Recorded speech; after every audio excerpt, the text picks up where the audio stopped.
अवधूत गीता को ऋषि दत्तात्रेय ने लिखा है। दत्तात्रेय को बहुत लोग सबसे बड़ा अवतार मानते हैं। वे ब्रह्मा, विष्णु और शिव तीनों के मिले जुले अवतार थे। उनकी बातें उनके दो शिष्यों स्वामी और कर्तिका ने लिखी थी। यह गीता बहुत ही पुरानी हिंदू किताबों में मानी जाती है। दत्तात्रेय प्राचीन वैदिक समय के थे, क्योंकि अर्थवेद में भी दत्तात्रेय उपनिषद है। दत्तात्रेय रामायण के समय से भी पहले के माने जाते हैं, क्योंकि ऐसा बताया गया है कि उन्होंने परशुराम जी को श्री विद्या की शिक्षा दी थी और परशुराम राम से पहले हुए थे। दत्तात्रेय ने पतंजलि को भी अष्टांग योग सिखाया था और पतंजलि ने फिर योग सूत्र लिखे। लगभग सभी साधु संत अवधूत गीता को अद्वैत वेदांत की सबसे बड़ी किताब मानते हैं।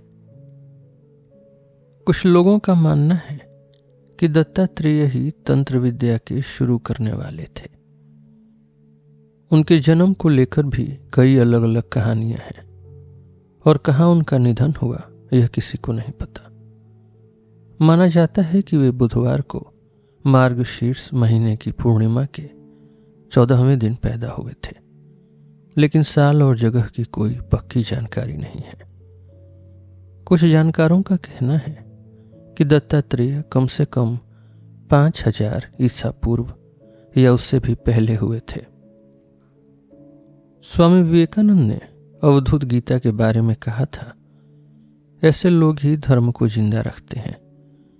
इन्होंने सच में खुद को जाना है। इन्हें किसी चीज की परवाह नहीं। शरीर को कुछ भी हो जाए इन्हें फर्क नहीं पड़ता, न सर्दी गर्मी की न किसी खतरे की। ये बस ब्रह्मानंद में बैठे रहते हैं। दत्तात्रेय की कहानी कई पुराणों में मिलती है। मार्कंडेय पुराण के 15वें अध्याय की कहानी इस तरह है कि एक ब्राह्मण थे कौशिक। वे एक नर्तकी के प्यार में फंस गए और अपनी दौलत और सेहत खो बैठे। उनकी पत्नी शांडिली बहुत पतिव्रता थी। वो अपने पति को अपने कंधे पर बैठाकर नर्तकी के घर तक भी ले जाती थी।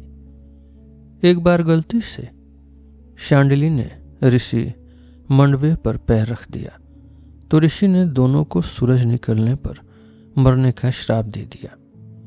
शांडिली ने प्रार्थना की कि सूरज कभी न उगे, जिससे उनके पति बच जाएं।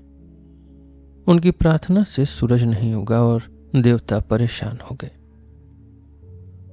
फिर उन्होंने अत्रि ऋषि की पत्नी अनुसुईया से मदद मांगी कि वह शांडिली को मनाए। अनुसुईया ने शांडिली को मना लिया, इस शर्त पर कि सूरज निकलने पर कौशिक बच जाएंगे। खुश होकर देवताओं ने अनुसुईया को 3 वरदान दिए। उन्होंने मांगा अपनी मुक्ति, अपने पति की मुक्ति और तीनों देवता ब्रह्मा, विष्णु, शिव उनके बेटे बनकर जन्म ले। उनकी इच्छा पूरी हुई और अत्रि ऋषि की आंखों से एक प्रकाश निकला, जिससे 3 देवपुत्र सोम, दुर्वासा और दत्तात्रेय जन्मे। ये तीनों ब्रह्मा, शिव और विष्णु के अंश हैं। बाकी पुराणों में अलग अलग कहानियां हैं, लेकिन सब में यही बताया गया है कि दत्तात्रेय का मतलब है अत्रि ऋषि का बेटा। एक कहानी यह भी है कि देवताओं ने अनुसुईया की पवित्रता की परीक्षा लेने के लिए ब्रह्मा, विष्णु और शिव सुंदर युवकों के रूप में उनके पास गए, लेकिन अत्रि ऋषि ने सबको पहचान लिया और तीनों को एक ही बच्चे में बदल दिया, जिसके 3 सर थे। यह बच्चा ही दत्तात्रेय कहलाया और इसे तीनों ब्रह्मा, विष्णु और महेश का अवतार माना गया।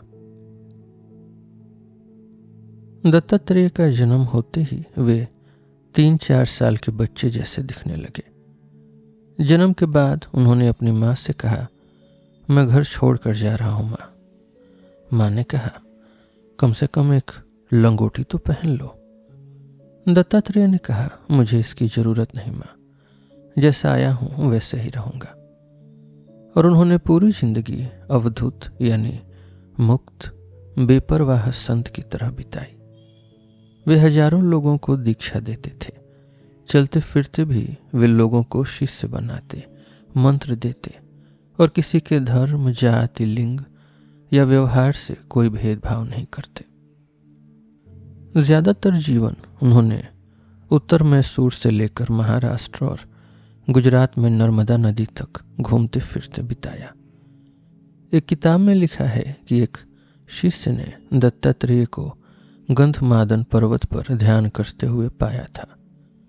दत्तात्रेय को सच्चा ज्ञान एक ऐसी जगह मिला जो आज के गंगापुर के पास है।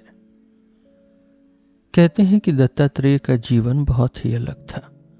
पहले वे योद्धा थे, फिर सब कुछ छोड़कर योग में लगे, फिर शराब पीना और एक स्त्री के साथ रहना आदि ये सब उन्होंने अपने शिष्यों को दिखाने के लिए किया, ताकि वे समझ सकें कि इन सब चीजों में रहकर भी वे इनमें लिप्त नहीं होते। अवधूत गीता के अलावा दत्तात्रेय ने जीवन मुक्त गीता नाम की 23 श्लोकों की एक छोटी किताब भी लिखी, जिसमें ज्ञानी यानी जीवन मुक्त की बातें हैं। उन्होंने हरितायन संहिता, एक तांत्रिक किताब, और दत्तात्रेय तंत्र भी लिखे। दत्तात्रेय का जिक्र महाभारत, याज्ञवल्क्य उपनिषद, जबाल उपनिषद, नारद परिवारजक उपनिषद, भिक्षु उपनिषद और शांडिल्य उपनिषद में भी हुआ है।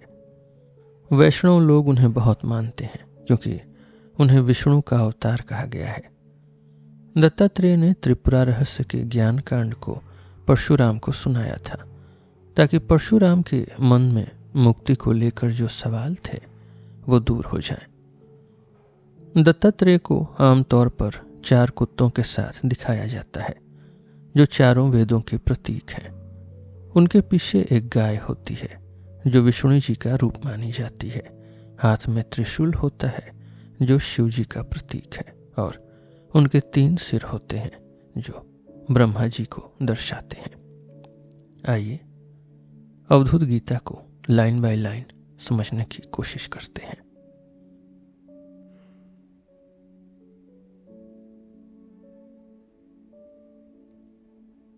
सिर्फ भगवान की कृपा से ही समझदार लोगों में अद्वैत यानी नॉन डुअलिटी की चाह जगती है, ताकि वे बड़े डर से बच सकें। मैं उस निराकार, अखंड, शुभ और कभी न बदलने वाले परमात्मा को कैसे नमस्कार करूं, जो हर जगह खुद ही फैला है और आत्मा में भी खुद ही है। ये सारा ब्रह्मांड जो 5 तत्वों से बना है, मृग तृष्णा के पानी जैसा है। अरे मैं किसको प्रणाम करूं जब मैं अकेला और बिल्कुल शुद्ध हूं। सब कुछ सच में वही परमात्मा है। फर्क और बेफर्क जैसी कोई बात नहीं है। मैं कैसे कह दूं ये है ये नहीं है, मैं तो हैरान हूं।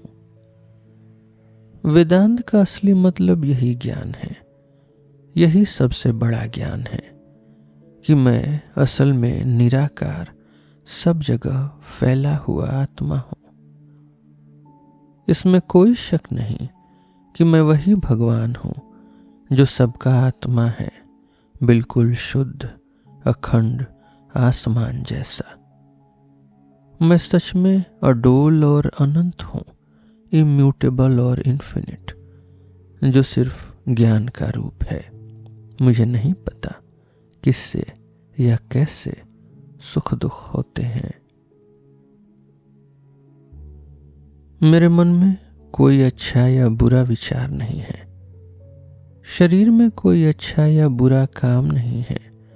मुंह से कोई अच्छा या बुरा बोल नहीं है। मैं इंद्रियों से परे सिर्फ ज्ञान का अमृत हूं, बिल्कुल शुद्ध हूं।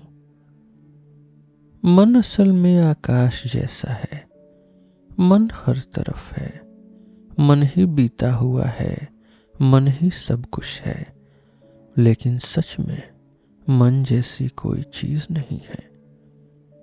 मैं ही एक हूं, सब कुछ हूं, जगह से परे और लगातार हूं। मैं आत्मा को देखूं भी तो कैसे, छुपा या खुला। जब मैं खुद ही आत्मा हूं तो छुपा या दिखावा होने का सवाल ही नहीं। इस तरह तुम एक ही हो, फिर भी क्यों नहीं समझते कि तुम वही बदल न सकने वाले एक हो जो सब जगह बराबर दिखता है। हे महाबली, जब तुम हमेशा चमकते रहते हो, आजाद हो, तो दिन रात जैसी बात क्यों सोचते हो? आत्मा को हमेशा हर जगह एक और बिना रुकावट के जानो। मैं ही साधक हूं, मैं ही मेडिटेटर हूं और मैं ही साधना का सबसे ऊंचा लक्ष्य हूं। तुम अद्वितीय को क्यों बांटते हो? तुम कभी पैदा नहीं हुए, न कभी मरते हो, कभी भी तुम्हारा कोई शरीर नहीं है। शास्त्रों में अलग अलग तरीके से साफ साफ कहा गया है कि सब कुछ ब्रह्म है। तुम वही हो जो बाहर भी है और अंदर भी। तुम हमेशा हर जगह हर समय मौजूद शुभ आत्मा हो। फिर क्यों मोह में पड़कर इधर उधर भटक रहे हो जैसे कोई भटकी हुई आत्मा हो?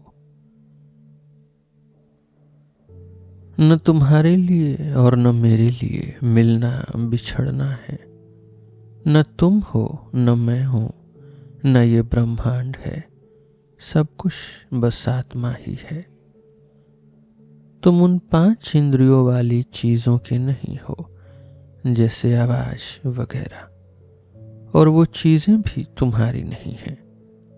तुम असली सच हो, फिर दुख क्यों सहते हो? तुम्हारे लिए न जन्म है न मौत, न मन है न बंधन या मुक्ति, न अच्छा न बुरा। फिर रोते क्यों हो मेरे बच्चे? न तुम्हारा नाम है न मेरा, न कोई रूप। ऐ मन, तुम मोह में पड़कर क्यों भटक रहे हो जैसे कोई भटकी आत्मा? अखंड आत्मा इंडिविजिबल सेल्फ को देखो, मोह छोड़कर खुश रहो। तुम ही सच हो जिसमें कोई बदलाव नहीं है, जो शांत है, जो एक है और जो आजादी की तरह है। न तुम्हें किसी से लगाव है न किसी से विरोध। फिर इच्छाओं के पीछे भागकर क्यों दुखी हो?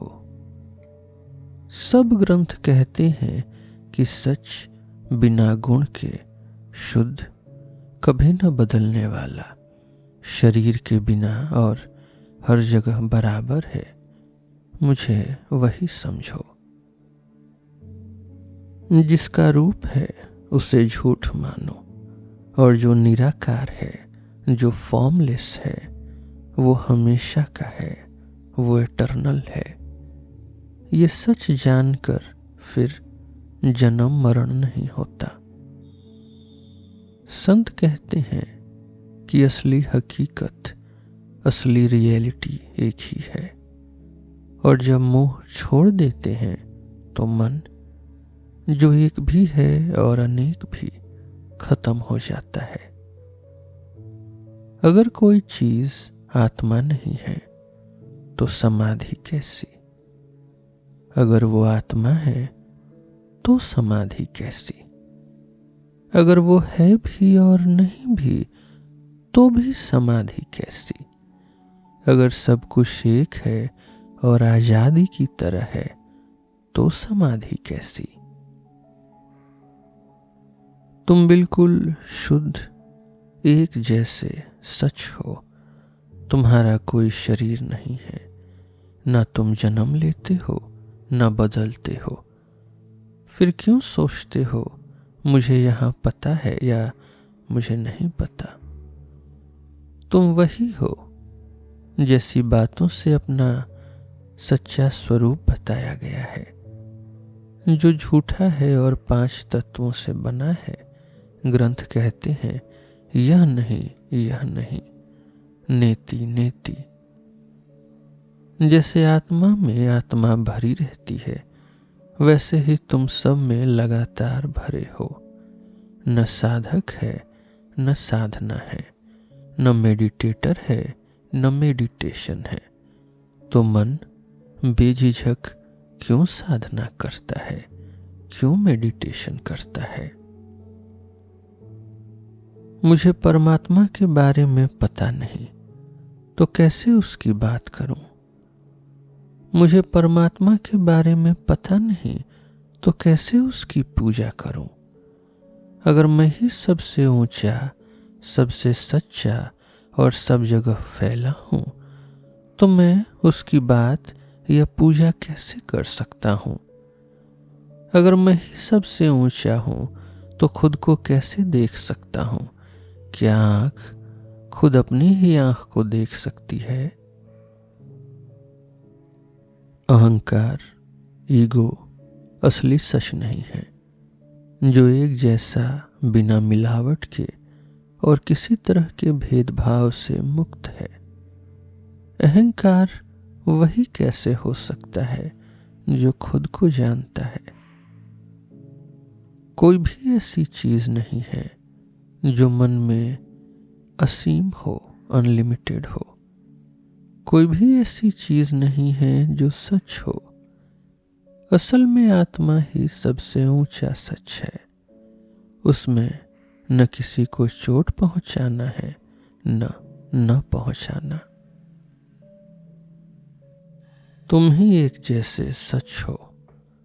तुम शुद्ध हो, शरीर के बिना हो, जन्म मरण से परे हो, नष्ट न होने वाले हो। फिर आत्मा के बारे में भ्रम क्यों रखते हो। और मैं खुद क्यों भ्रमित हूं, क्यों डिल्यूजन में हूं। जब घड़ा टूटता है तो उसके अंदर की जगह अनंत आकाश में मिल जाती है और फर्क मिट जाता है। जब मन शुद्ध हो जाता है तो मुझे मन और परमात्मा में कोई फर्क नहीं दिखता। न कोई घड़ा है, न उसमें कोई जगह है, न कोई आत्मा है, न आत्मा का कोई रूप है। असली ब्रह्म को जानो, जिसमें जानने वाला और जो जाना जा रहा है दोनों नहीं है। मुझे वही आत्मा जानो जो सब कुछ है, सब जगह है, हर समय है, जो हमेशा रहती है, स्थिर है, सब कुछ है, जो दिखती भी है और नहीं भी है। इसमें कोई शक मत करो।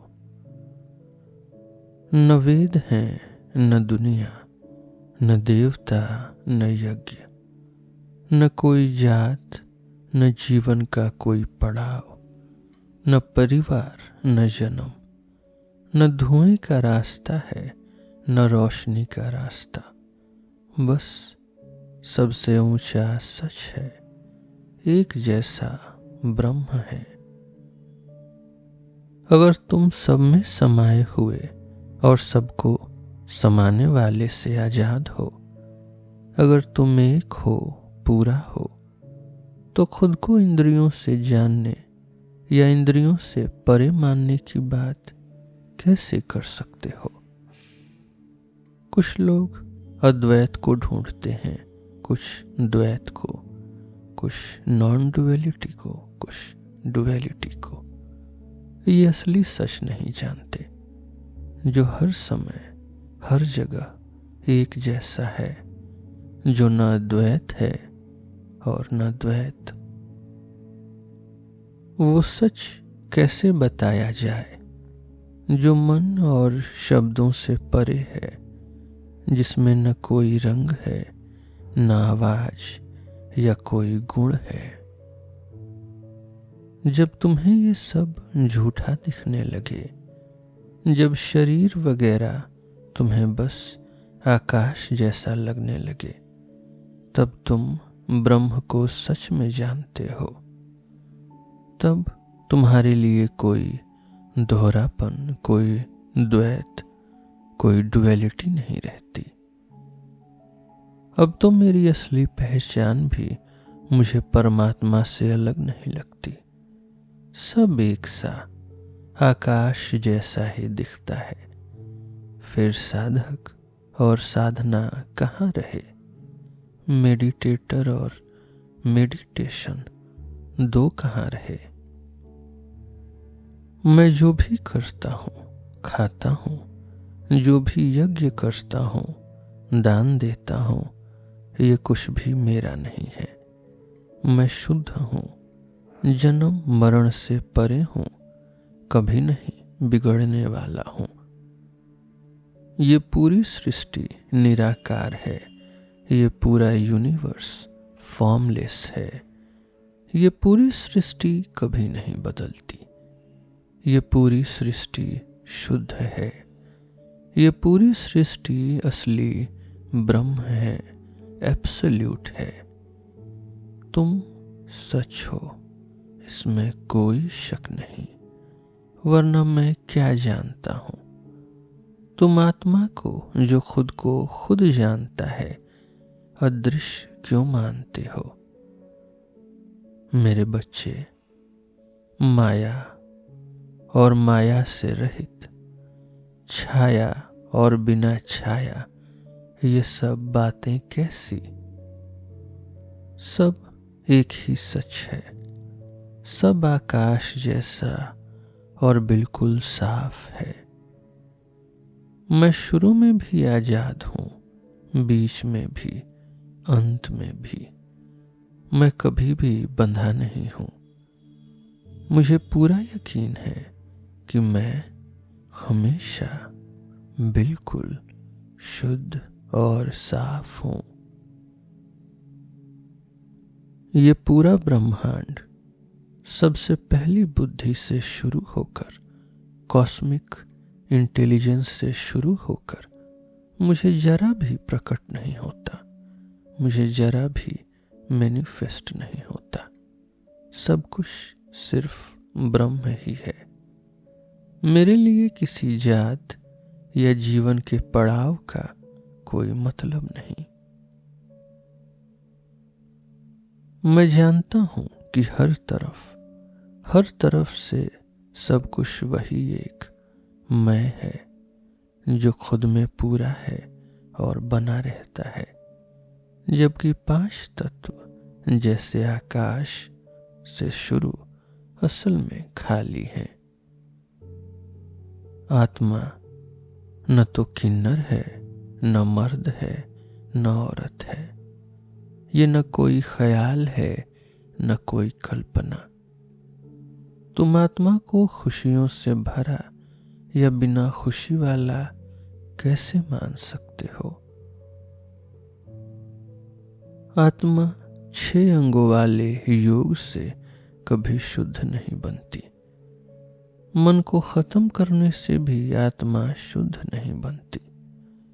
गुरु की सीख से भी आत्मा शुद्ध नहीं बनती। आत्मा खुद ही सच है, खुद ही उजाला है। न कोई शरीर है जो 5 तत्वों से बना हो, न कोई ऐसा है जो शरीर के बिना हो। सब कुछ बस आत्मा ही है। 3 अवस्थाएं, जागृत, स्वप्न, सुषुप्ति और चौथी अवस्था, ट्रांसडेंटल स्टेट, कैसी? मैं न बंधा हूं, न आजाद हूं। मैं ब्रह्म से अलग भी नहीं हूं। न मैं करने वाला हूँ न भोगने वाला हूँ। मुझ में कोई भेद नहीं है न अलगाव है। जैसे पानी में पानी मिल जाता है तो कोई फर्क नहीं रहता, वैसे ही पुरुष और प्रकृति भी मुझे अलग नहीं लगते।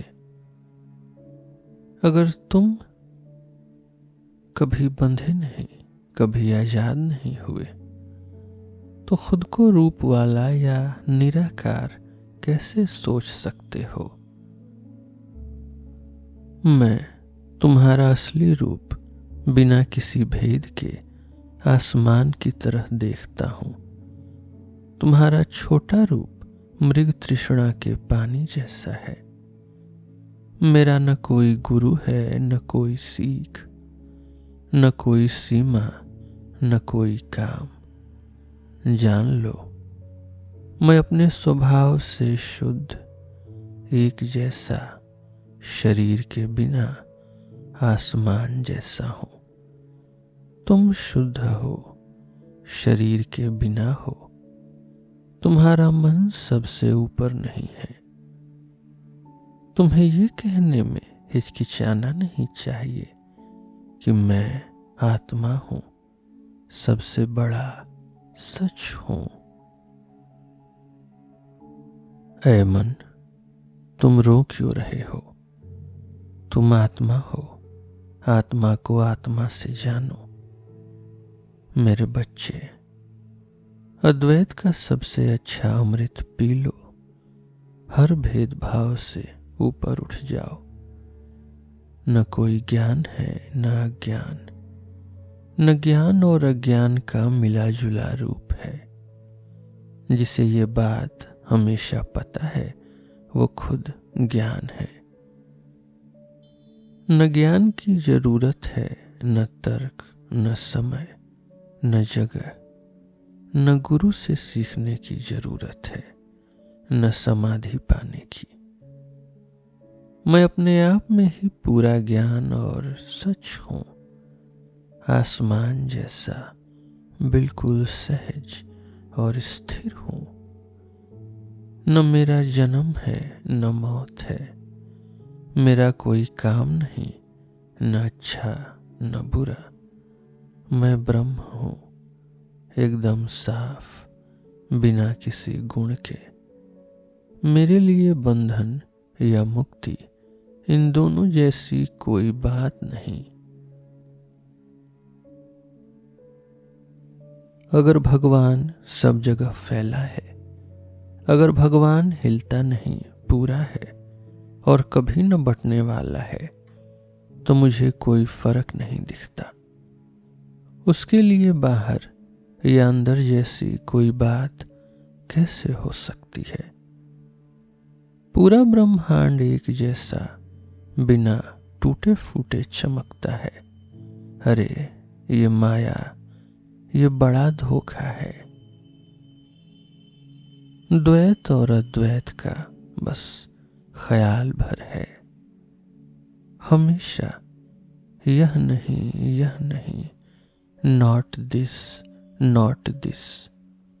चाहे निराकार हो या साकार, चाहे फॉर्मलेस हो या फॉर्म्ड।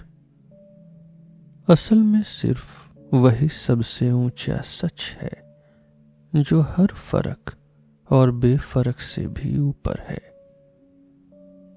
तुम्हारा न कोई बाप है, न कोई माँ है, न पत्नी, न बेटा, न कोई रिश्तेदार, न कोई दोस्त। तुम्हें न किसी से प्यार है न किसी से नफरत। तो फिर मन में ये दुख क्यों है?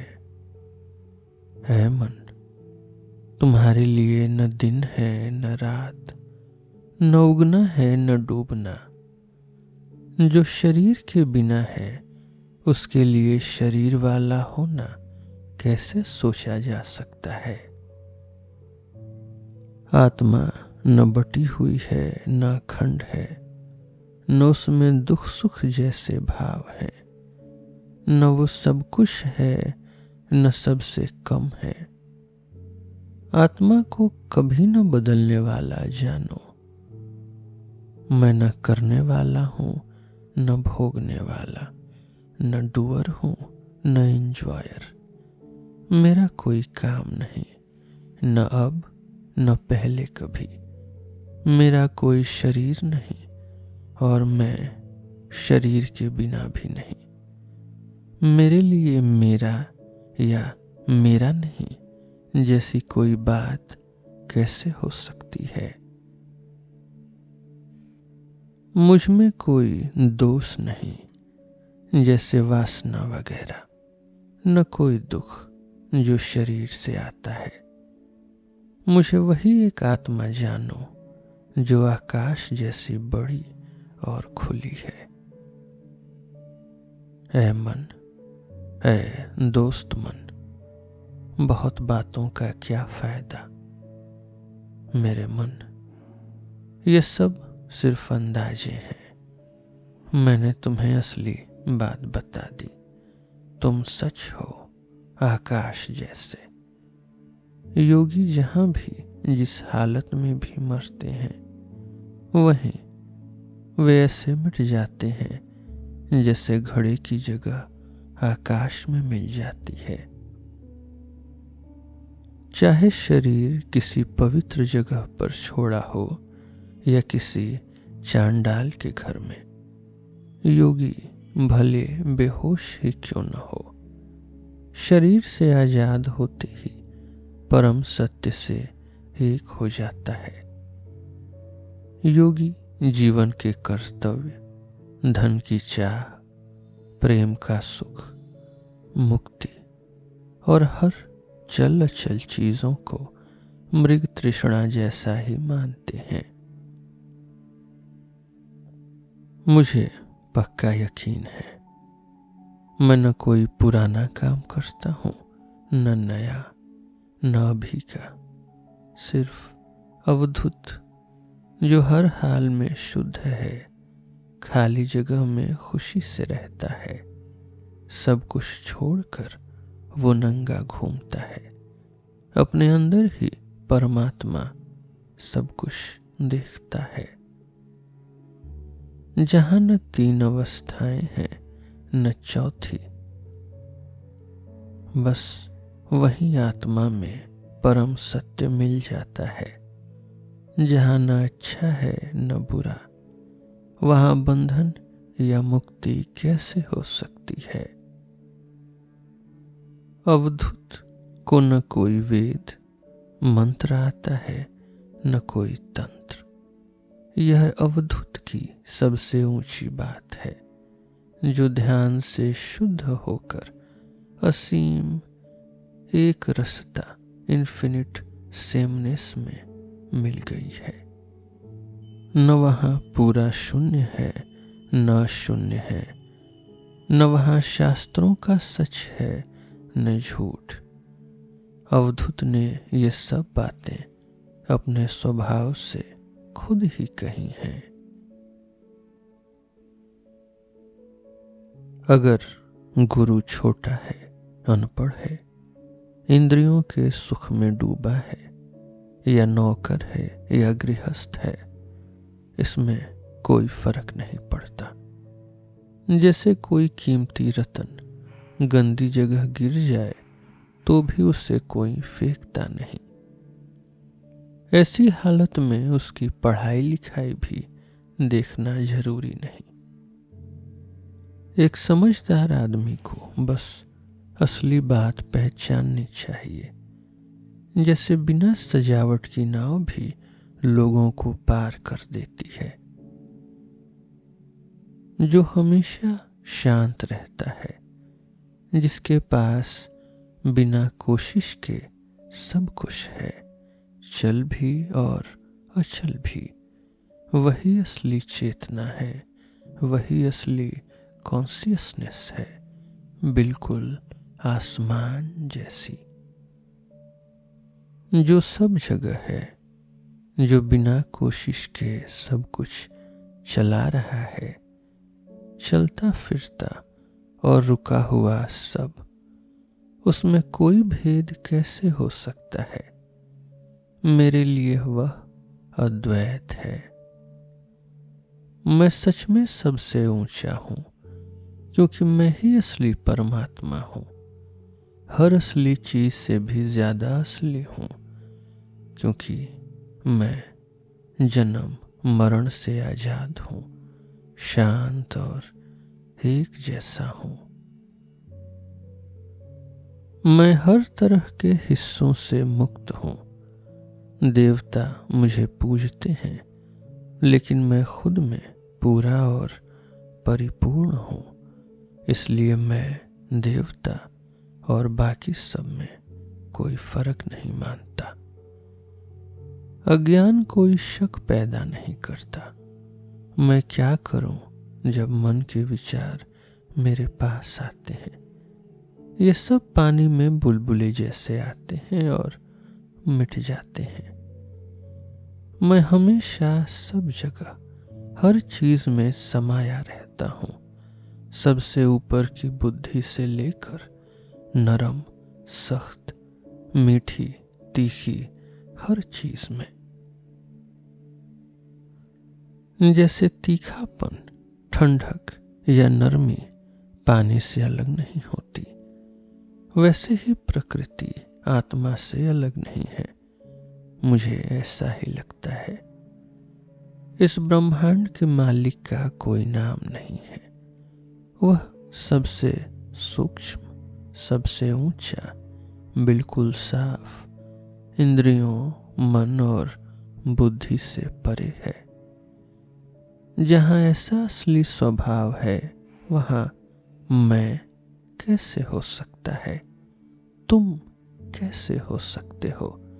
दुनिया कैसी हो सकती है? जो आसमान जैसा बताया गया है, वह सच में वैसा ही है। वह चेतना है, बिल्कुल साफ, सब जानने वाला और परिपूर्ण है। वह न जमीन पर चलता है, न आग में रहता है, न वह हवा से उड़ता है, न पानी से ढका है। जगह उसमें समाई है, लेकिन उसमें कुछ भी समाया नहीं है। वह अंदर भी है, बाहर भी है, एक जैसा और लगातार है। ध्यान के लिए योगियों ने जो जो चीजें बताई हैं, उन्हें उनकी बारीकी, अदृश्यता और बिना गुण के हिसाब से अपनाना चाहिए।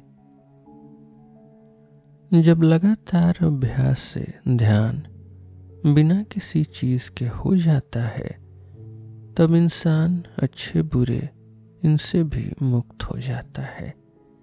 ध्यान का विषय खत्म हो जाता है और फिर इंसान पूरी तरह परम सत्य में मिल जाता है, लेकिन इससे पहले नहीं। इस जहरीले ब्रह्मांड को जो भ्रम और बेहोशी देता है, उसे मिटाने का एक ही सच्चा उपाय है, अपनी असली सहजता का अमृत। जिसका कोई रूप है, वो आंखों से दिखता है। जो निराकार है, वो मन से समझ आता है। आत्मा इन दोनों से भी परे है, इससे बीच का कहा जाता है।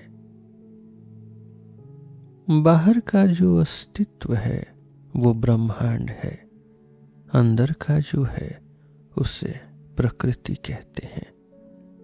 लेकिन इससे भी अंदर जो है, उसे जानने की कोशिश करो, जैसे नारियल के अंदर का पानी। जो ज्ञान बाहर की चीजों से जुड़ा है, वो झूठा है। सच्चा ज्ञान अंदर की चीजों से है, लेकिन इससे भी अंदर जो है, उसे जानो, जैसे नारियल के भीतर का पानी। पूर्णिमा की रात जैसे आसमान में सिर्फ एक ही साफ चांद होता है, वैसे ही आत्मा को देखना चाहिए। दो चांद दिखें तो वो भ्रम है। इसी तरह जब बुद्धि बढ़ जाती है तो सब कुछ एक साथ नहीं देख पाती। जो सब कुछ छोड़ देता है वो ज्ञान पा लेता है और बहुत से नामों से जाना जाता है। जो भी इंसान, चाहे वह अनपढ़ हो या विद्वान, अगर गुरु की समझ से सच्चे सच को पूरी तरह जान लेता है तो वह इस दुनिया के समंदर से ऊपर उठ जाता है। जो इंसान मोह और नफरत से दूर है, सबके भले के लिए लगा है, ज्ञान में डटा है और स्थिर है, वह सबसे ऊंची अवस्था पा लेता है। जैसे घड़े के टूटने पर उसकी जगह बड़ी जगह में मिल जाती है, वैसे ही योगी शरीर न रहने पर अपने असली आत्मा में मिल जाता है। कहा गया है कि जो लोग कर्म में लगे हैं उनकी आखिरी सोच के अनुसार ही उनका आगे क्या होगा तय होता है, लेकिन जो योग में स्थिर हैं उनके लिए ऐसा कुछ नहीं कहा गया। कर्म करने वालों का आगे क्या होगा ये तो बोला जा सकता है, लेकिन योगियों का आगे क्या होगा ये कभी नहीं कहा जा सकता, क्योंकि वह सबसे ऊपर है। ये जानकर कोई नहीं कहता कि योगियों का कोई खास रास्ता है। उनके लिए तो हर तरह की डुअलिटी, हर तरह का द्वैत छोड़ देना ही सब कुछ है और सबसे ऊंची अवस्था अपने आप मिल जाती है। योगी कहीं भी मरे, पवित्र जगह में या किसी अछूत जगह में, उसे फिर कभी माँ का गर्भ नहीं देखना पड़ता। वह सीधे परम ब्रह्म में मिल जाता है। जिसने अपनी असली आत्मा को देख लिया, जो खुद में है, जन्म मरण से परे है और समझ से बाहर है, अगर उसके साथ कोई चाही हुई चीज हो भी जाए तो उसमें कोई दाग नहीं लगता। दाग से मुक्त होने के कारण वह कभी कोई कर्म नहीं करता। ऐसा इंसान जो खुद को रोक सके या तपस्वी हो, कभी बंधता नहीं है।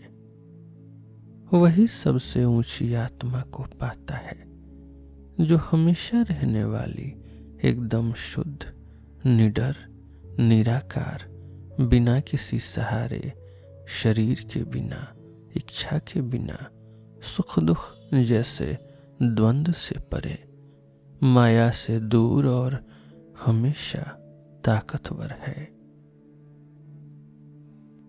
वही सबसे ऊंची, सदा रहने वाली आत्मा को पाता है, जिसमें न वेद है, न दीक्षा, न मुंडन, न गुरु, न शिष्य, न कोई यंत्र, न कोई मुद्रा, न कुछ और। वही सबसे ऊंची, सदा रहने वाली आत्मा को पा लेता है, जिसमें न संभवी दीक्षा है, न शक्ति, न अन्वी दीक्षा, न कोई गोला, न मूर्ति, न चरण, न कोई शुरुआत या अंत, न घड़ा, कुछ भी नहीं। वही सबसे ऊंची, सदा रहने वाली आत्मा को पाता है, जिसके असली स्वरूप से यह पूरा ब्रह्मांड चल अचल, मूवेबल, इमूवेबल पैदा होता है, जिसमें यह टिकता है और जिसमें यह फिर मिल जाता है। और पानी से झाग और बुलबुले बनते हैं और फिर पानी में ही मिल जाते हैं। वही सबसे ऊंची, सदा रहने वाली आत्मा को पाता है, जिसमें न सांस बंद करने की क्रिया है, न आँख टिकाना, न कोई आसन, न कोई ज्ञान, न ज्ञान, न कोई नसों का बहाव है। वही सबसे ऊंची सदा रहने वाली आत्मा को पाता है, जिसमें न कोई भेद है न एकता, न एक में अनेक न अलगाव, न छोटापन न लंबाई, न बड़ा होना न शून्यता, न ज्ञान न जानने लायक न समानता है। वही सबसे ऊंची सदा रहने वाली आत्मा को पाता है, चाहे उसमें पूरा संयम हो या न हो, चाहे उसने इंद्रियों को रोका हो या न रोका हो, चाहे वो कर्म से परे हो या कर्म करता हो। वही सबसे ऊंची सदा रहने वाली आत्मा को पाता है, जो मन, बुद्धि, शरीर, इंद्रियां या अहंकार नहीं है, जो न तो सूक्ष्म तत्वों का, न ही 5 स्थूल तत्वों का और न ही जगह का रूप है। जब सारे नियम खत्म हो जाते हैं और योगी सबसे ऊंची आत्मा को पा लेता है, उसका मन एकदम भेदभाव से खाली हो जाता है। फिर उसमें न शुद्धता है न अशुद्धता। उसका ध्यान बिना किसी गुण के होता है और जो चीजें आमतौर पर मना है वो भी उसके लिए ठीक हो जाती हैं। जहां मन और शब्द कुछ भी नहीं कह सकते, वहां गुरु की सीख कैसी? जो गुरु हमेशा ब्रह्म से जुड़े हैं और जिन्होंने ये बातें कही हैं, उनमें एक जैसा सच झलकता है।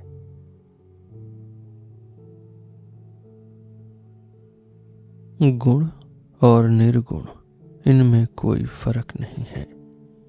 मैं शिव की पूजा कैसे करूं, जो लगाव और विरक्ति से परे है, जो अटैचमेंट और डी अटैचमेंट से परे है, जो आकाश की तरह है, हर रूप में है, माया से परे और सब जगह फैला हुआ है।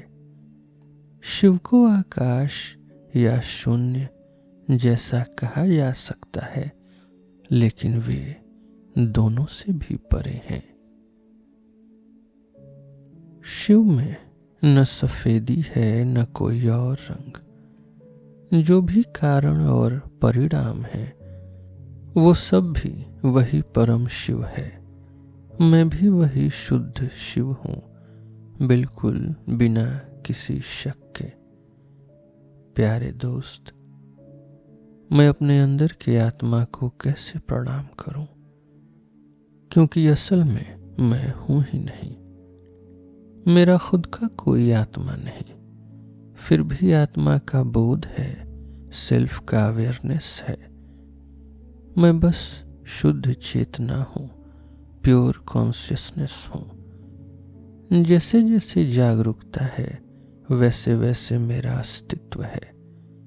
मेरा होना तब तक नहीं पता चलता जब तक चेतना न हो, जब तक कॉन्शियसनेस न हो। यह पूरी सृष्टि असल में कुछ भी नहीं है, लेकिन जब मैं चेतना को जानता हूं, तो फिर सृष्टि भी जागरूकता में दिखती है। ये कॉस्मोस भी अवेयरनेस में दिखता है। मैं जड़ और बिना जड़ दोनों से परे हूं और हमेशा प्रकट हूं। मैं धुएं और बिना धुएं दोनों से परे हूं और हमेशा प्रकट हूं। मैं उजाले और बिना उजाले दोनों से परे हूं और हमेशा प्रकट हूं। मैं ज्ञान का अमृत हूं, एक जैसा अस्तित्व हूं, आकाश जैसा हूं। क्योंकि मैं हूं, इसलिए जानने लायक चीजें जानी जाती हैं। जानना तभी होता है जब चेतना जागरूकता से मिलती है। ये मतलब नहीं कि जानने वाला कोई अलग है, बल्कि जागरूकता खुद चेतना को जानती है और जानने वाले को भी साथ में जानती है। जो जाना जाता है वो सिर्फ जागरूकता में चेतना से जाना जाता है, वरना उसका कोई वजूद नहीं। इसलिए सब कुछ जागरूकता पर निर्भर है, जो मन को होश कराती है। मैं इच्छा रहित और इच्छा, डिजायरलेसनेस और डिजायर, लगाव और लगाव के बारे में कैसे बोलूं? मैं कैसे कहूं कि उसमें कोई असलियत या बिना असलियत है?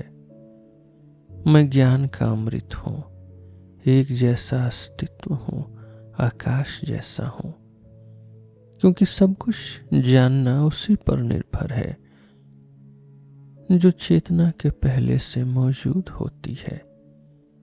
इसलिए मैं ही अस्तित्व का सोर्स हूं, लेकिन मेरे अंदर कोई रूप नहीं, कोई फॉर्म नहीं। सारी सृष्टि मुझसे ही निकलती है, जैसे चेतना का अस्तित्व भी। मैं पूर्ण जो अद्वैत है उसके बारे में कैसे कहूं? मैं पूर्ण, मैं होल जो द्वैत है उसके बारे में कैसे कहूं?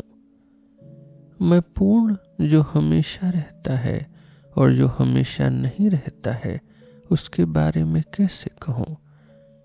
मैं ज्ञान का अमृत हूं, एक जैसा अस्तित्व हूं, आकाश जैसा हूं। वह न स्थूल है न सूक्ष्म, न वह आया है न गया है, न उसका कोई शुरू है न बीच न अंत। वह न ऊंचा है न नीचा। मैं सच में सबसे ऊंची हकीकत बता रहा हूं। मैं ज्ञान का अमृत हूं, एक जैसा अस्तित्व हूं, आकाश जैसा हूं। सब जानने के साधनों को आकाश जैसा जानो, सब जानने को आकाश जैसा जानो। इस शुद्ध को न बंधा मानो न आजाद। मैं ज्ञान का अमृत हूं, एक जैसा अस्तित्व हूं, आकाश जैसा हूं।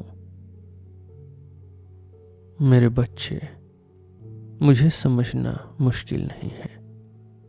मैं चेतना में छुपा हुआ नहीं हूं। मेरे बच्चे, मुझे देखना भी मुश्किल नहीं है। मैं दिखने वाली चीजों में छुपा नहीं हूं। मेरे बच्चे, मैं अपने पास के रूपों में भी छुपा नहीं हूं। मैं ज्ञान का अमृत हूं, एक जैसा अस्तित्व हूं, आकाश जैसा हूं। मैं वह अग्नि हूं जो उस व्यक्ति का कर्म जला देती है जो हर कर्म से परे है। मैं वह अग्नि हूं जो उस व्यक्ति का दुख जला देती है जो हर दुख से परे है। मेरा कोई शरीर नहीं है। मैं ज्ञान का अमृत हूं, एक जैसा अस्तित्व हूं, आकाश जैसा हूं। मैं वह अग्नि हूं जो उस व्यक्ति का पाप जला देती है जो पाप से परे है।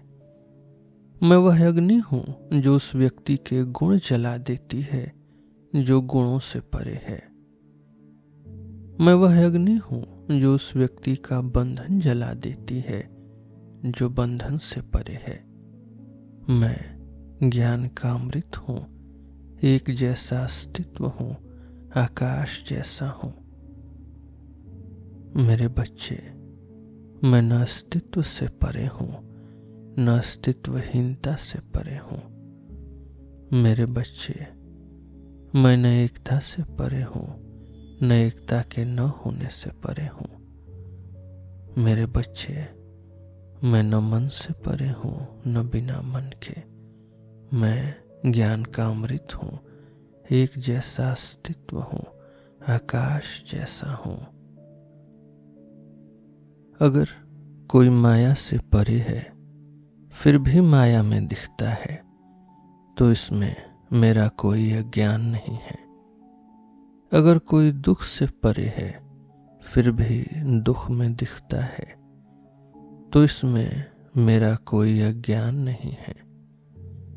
अगर कोई लालच से परे है, फिर भी लालच में दिखता है, तो इसमें मेरा कोई अज्ञान नहीं है। मैं ज्ञान का अमृत हूँ, एक जैसा अस्तित्व हूँ, आकाश जैसा हूँ। यह दुनिया का बेल जैसा फैलाव कभी मेरा नहीं है, लंबा सुख भी मेरा नहीं है, अज्ञान का बंधन भी मेरा नहीं है। मैं ज्ञान का अमृत हूँ, एक जैसा अस्तित्व हूँ, आकाश जैसा हूँ। जो भी काम इस दुनिया को बढ़ाता है, वह मेरा कोई बदलना नहीं है। जो दुख फैलता है, वह भी मेरा कोई बदलना नहीं है। जो शांति किसी का पुण्य बढ़ाती है, वह भी मेरा कोई बदलना नहीं है। मैं ज्ञान का अमृत हूँ, एक जैसा अस्तित्व हूँ, आकाश जैसा हूँ। मैंने कभी ऐसा कोई काम नहीं किया जो पछतावे या दुख का कारण हो। मेरा कभी कोई ऐसा मन नहीं रहा जो दुख से बना हो। मेरा कभी अहंकार नहीं रहा। मैं ज्ञान का अमृत हूँ, एक जैसा अस्तित्व हूँ, आकाश जैसा हूँ। मैं स्थिर चीज की गति का अंत हूँ। मैं अनमूविंग चीज की मूवमेंट का अंत हूँ।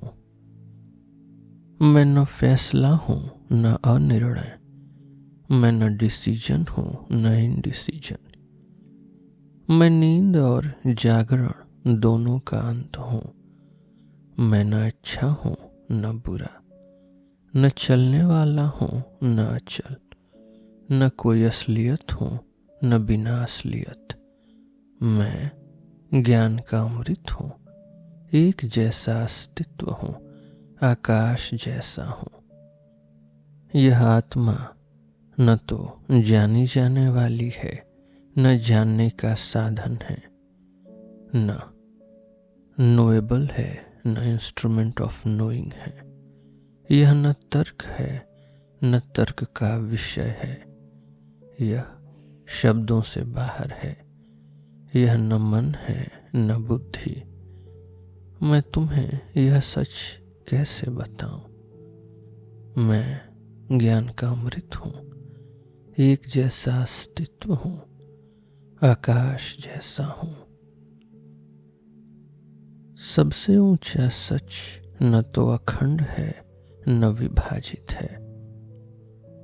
सबसे बड़ी सुप्रीम रियलिटी न तो अनडिवाइडेड है न डिवाइडेड है।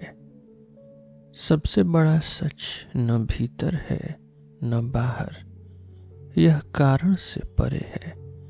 यह किसी चीज से जुड़ा नहीं, न ही कोई असलियत है। मैं ज्ञान का अमृत हूँ, एक जैसा अस्तित्व हूँ, आकाश जैसा हूँ। मैं वह हकीकत हूँ जो लगाव जैसे दागों से मुक्त है। मैं वही हकीकत हूँ जो जन्म मरण के दुख से मुक्त है। मैं ज्ञान का अमृत हूँ, एक जैसा अस्तित्व हूँ, आकाश जैसा हूँ।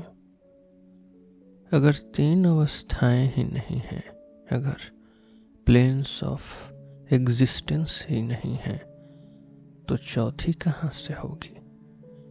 अगर तीन समय ही नहीं है, तो भाग कहाँ से होंगे? सबसे ऊंचा सच, सबसे ऊंची शांति की स्थिति है।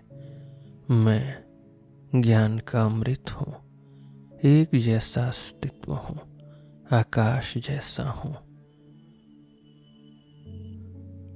मुझ में न लंबाई न छोटाई जैसी कोई बात है, न चौड़ाई न पतलापन जैसी कोई बात है, न कोण न गोल जैसी कोई बात है। मैं ज्ञान का अमृत हूँ, एक जैसा अस्तित्व हूँ, आकाश जैसा हूँ। मेरा कभी कोई बाप, कोई माँ, बेटा या ऐसा कुछ नहीं रहा। मैं कभी पैदा नहीं हुआ, न कभी मरा। मेरा कभी कोई मन नहीं रहा। सबसे ऊंचा सच बिल्कुल शांत और एकाग्र है। मैं ज्ञान का अमृत हूँ, एक जैसा अस्तित्व हूँ, आकाश जैसा हूँ। मैं बिल्कुल शुद्ध हूँ, बहुत शुद्ध, तर्क से परे और अनंत रूप में हूँ। मैं लगाव और बिना लगाव, तर्क से परे और अनंत रूप में हूँ। मैं अखंड और विभाजित, तर्क से परे और अनंत रूप में हूँ। मैं ज्ञान का अमृत हूँ, एक जैसा अस्तित्व हूँ, आकाश जैसा हूँ। अगर सबसे ऊंची हकीकत बस एक ही है, बिल्कुल साफ है, तो यहाँ ब्रह्मा से शुरू होकर कितने सारे देवता या कितनी सारी दुनिया कहाँ से आ गई। मैं ज्ञान का अमृत हूँ, एक जैसा अस्तित्व हूँ। मैं आकाश जैसा हूँ। मैं जो बिल्कुल शुद्ध हूँ, यह नहीं भी मैं हूँ और यह भी नहीं हूँ। तो मैं कैसे कहूँ मैं जो शुद्ध हूँ, जो अनंत और अंत दोनों हूँ, मैं कैसे बोलूँ। मैं जो शुद्ध हूँ, बिना गुण और गुण वाला दोनों हूँ, मैं कैसे बोलूँ। मैं ज्ञान का अमृत हूँ, एक जैसा अस्तित्व हूँ, आकाश जैसा हूँ। मैं हमेशा वही सबसे ऊंचा काम करता हूँ जो असल में न करना है, नॉन एक्शन है। मैं सबसे ऊंचा सुख हूँ, जिसमें न लगाव है न विरक्ति। मैं सदा का आनंद हूँ, जिसमें न शरीर है न बिना शरीर के होना।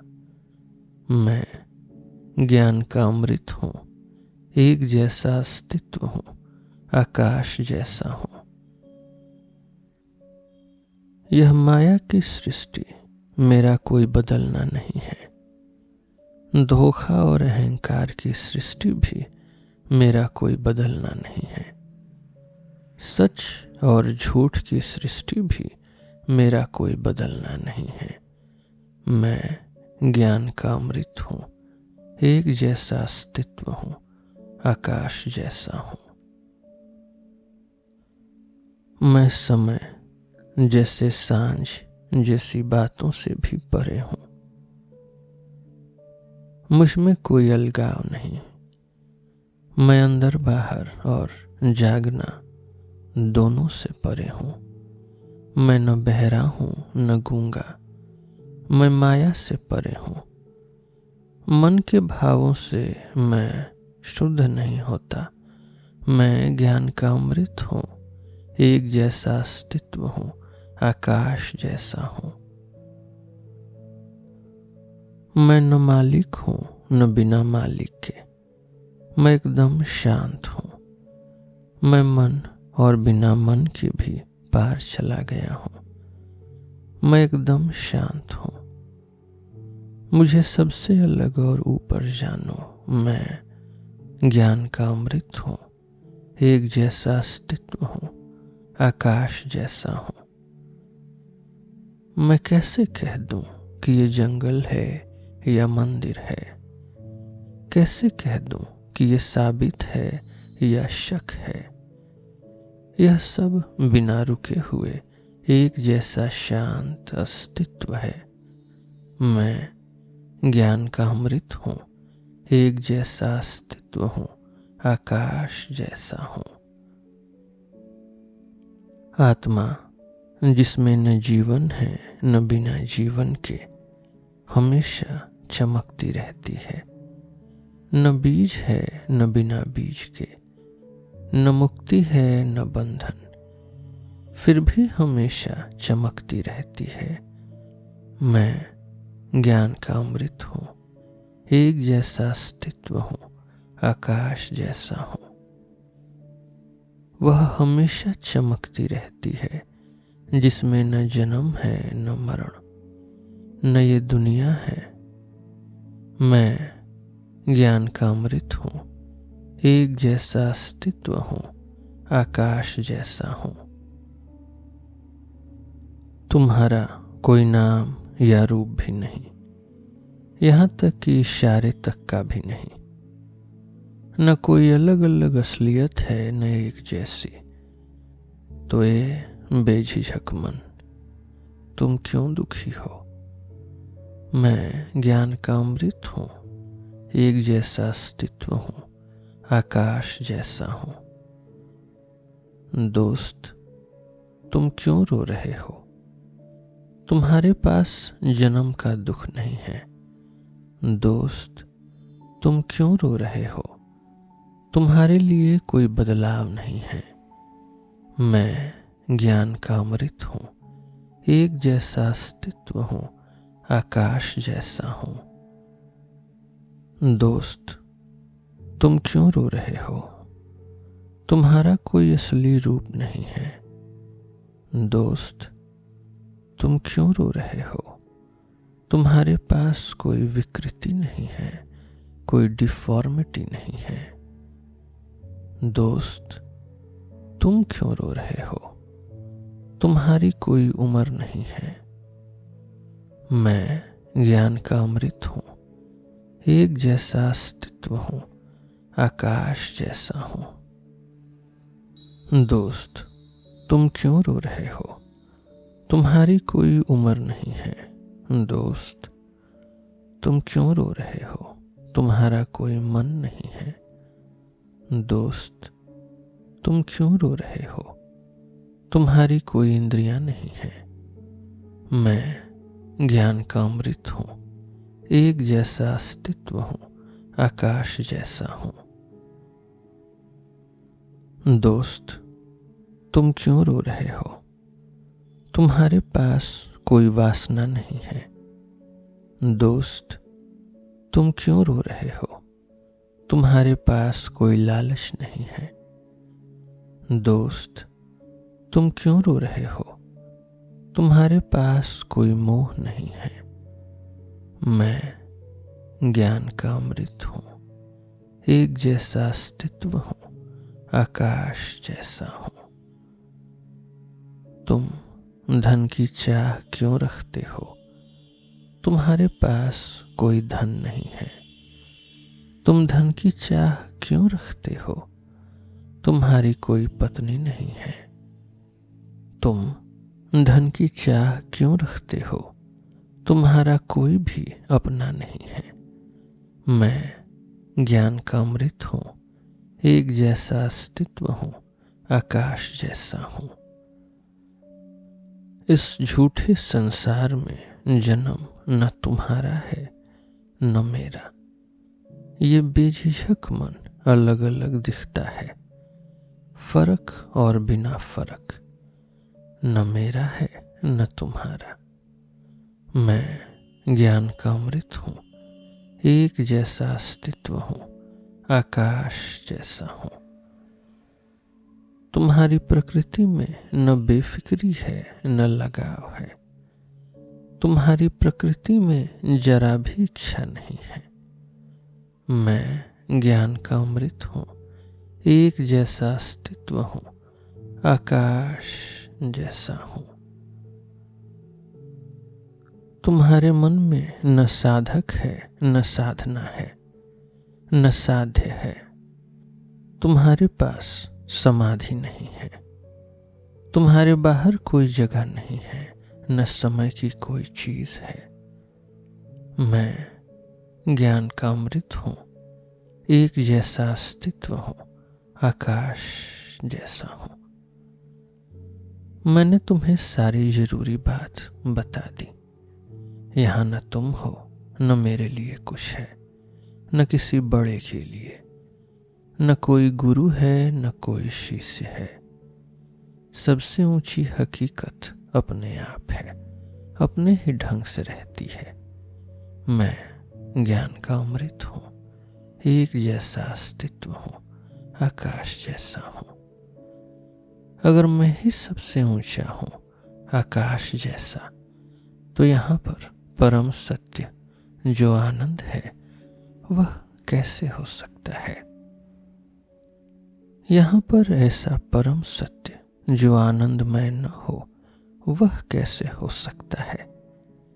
यह ऐसा परम सत्य जो ज्ञान और बोध से बना हो, जो नॉलेज और इंट्यूशन से बना हो, वह कैसे हो सकता है? जो केवल चेतना है, जिसमें न अग्नि है न वायु है, उसे जानो। जो चेतना के स्वभाव वाला है, जिसमें न धरती है न पानी है, उसे जानो। जो चेतना के स्वभाव वाला है, जिसमें न आना है न जाना है, उसे जानो। मैं न शून्यता हूँ न शून्यता हूँ, मैं न शुद्ध हूँ न अशुद्ध हूँ, मैं न रूप हूँ न निराकार हूँ। मैं बस अपनी ही असली प्रकृति वाला सबसे ऊंचा सच हूँ। इस तरह से दुनिया को छोड़ दो, इस तरह से छोड़ने को भी छोड़ दो। त्याग और न त्याग के जहर को भी छोड़ दो। आत्मा शुद्ध, अमर, स्वाभाविक और कभी न बदलने वाली है। सेल्फ प्योर, इमोर्टल, नेचुरल और इम्यूटेबल है। यहाँ कोई बुलावा नहीं, न कोई त्याग है। यहाँ फूल, पत्ते, ध्यान या वेद मंत्र का पाठ नहीं है। और शिव की पूजा कैसी जब सब एक जैसा है। जो सबसे ऊंचा है उसे बंधन या रुकावट से छूटना नहीं है।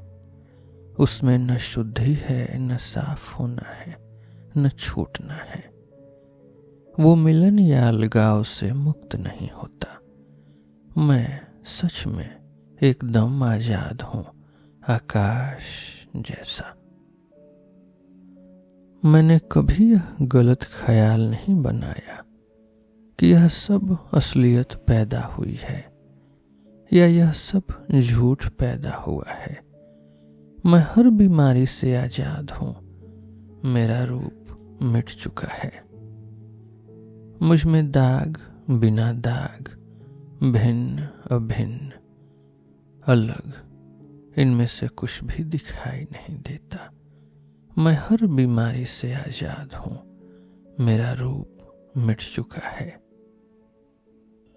न कभी ऐसा हुआ कि मैंने जो अज्ञानी था ज्ञान पा लिया हो, न ऐसा हुआ कि मैं ज्ञान स्वरूप हो गया।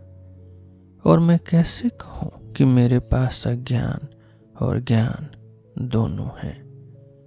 मैं हर बीमारी से आजाद हूँ। मेरा रूप मिट चुका है। आत्मा मुझे कभी भी पुण्य या पापी, बंधा या आजाद, मिला या अलग नहीं दिखती। मैं हर बीमारी से आजाद हूँ। मेरा रूप मिट चुका है। मेरे लिए न ऊंचाई है न नीचाई, न बीच, न कोई दोस्त है न दुश्मन। मैं अच्छा और बुरा कैसे बोलूं? मैं हर बीमारी से आजाद हूं। मेरा रूप मिट चुका है। मैं न पूजा करने वाला हूं न पूज्य का रूप हूं। न मेरे पास सीख है न कोई साधना। मैं जो चेतना का स्वरूप हूँ, अपने बारे में कैसे बोलूं। मैं हर बीमारी से आजाद हूँ, मेरा रूप मिट चुका है। यहाँ न कोई व्यापक चीज है, न व्यापकता है। यहाँ कोई ठिकाना नहीं, नहीं बिना ठिकाने के कुछ है। मैं शून्यता और अशून्यता की बात कैसे करूं। मैं हर बीमारी से आजाद हूं, मेरा रूप मिट चुका है। यहाँ कोई समझने वाला नहीं, न कुछ समझने के लिए है। मेरा न कोई कारण है, न परिणाम। मैं कैसे कहूं कि मैं समझ में आने वाला हूं या नहीं। मैं हर बीमारी से आजाद हूं, मेरा रूप मिट चुका है। यहाँ कोई बांटने वाली चीज नहीं, न कोई बांटने लायक है। मुझे न जानने के लिए कुछ है, न जानने लायक कुछ है। तो मैं आना जाना कैसे कहूं। मैं हर बीमारी से आजाद हूं, मेरा रूप मिट चुका है। मेरा न शरीर है, न बिना शरीर के होना। न मेरी बुद्धि है, न मन, न इंद्रियां। मैं लगाव और विरक्ति के बारे में कैसे कहूं। मैं हर बीमारी से आजाद हूं, मेरा रूप मिट चुका है। आत्मा न अलग है, न ऊंची है, और न उसका कहीं नामो निशान तक मिटा है। दोस्त, मैं इसे एक जैसा या अलग कैसे कहूं। मैं हर बीमारी से आजाद हूं, मेरा रूप मिट चुका है। मैं न कभी इंद्रियां जीती हैं, न कभी न जीती हूं। आत्म संयम या नियम कभी मेरे पास आया ही नहीं। दोस्त, मैं जीत या हार की बात कैसे करूं। मैं हर बीमारी से आजाद हूं, मेरा रूप मिट चुका है। कभी मेरा रूप नहीं रहा, न बिना रूप के। कभी कोई शुरू, बीच या अंत नहीं रहा। दोस्त, मैं ताकत और कमजोरी की बात कैसे करूं। मैं हर बीमारी से आजाद हूं, मेरा रूप मिट चुका है। न कभी मेरी मौत हुई, न अमरता मिली। न कभी विष मिला, न विष रहित रहा। मैं शुद्ध और अशुद्ध की बात कैसे करूं। मैं हर बीमारी से आजाद हूं, मेरा रूप मिट चुका है। न कभी मुझे नींद आई, न कभी जागरण हुआ। न मैं कभी ध्यान करता हूं, न कोई हाथ की मुद्रा। मेरे लिए न दिन है, न रात।